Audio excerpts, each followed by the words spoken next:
ज्याप्रमाणे वायू आणि इंधनाच्या संयोगाने अग्नी कधीही शमत नाही, त्याचप्रमाणे विषयाची तृष्णा कधीच शमत नाही. विषय सुखासारखी या जगात दुसरी विपत्ती नाही. विषय सुख माये समान आहे. माया मोहाने ग्रस्त होऊन लोक विषय सुखाचे दास होतात. परंतु सत्याची जाणीव झाली तर मात्र विषय सुखाचे भय वाटते. म्हणून कोणता सुज्ञ माणूस विषय सुखाची कामना करील?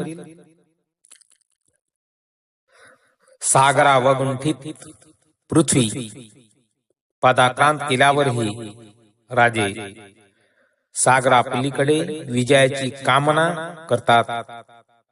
सागराला कितीही नद्या येऊन मिळाल्या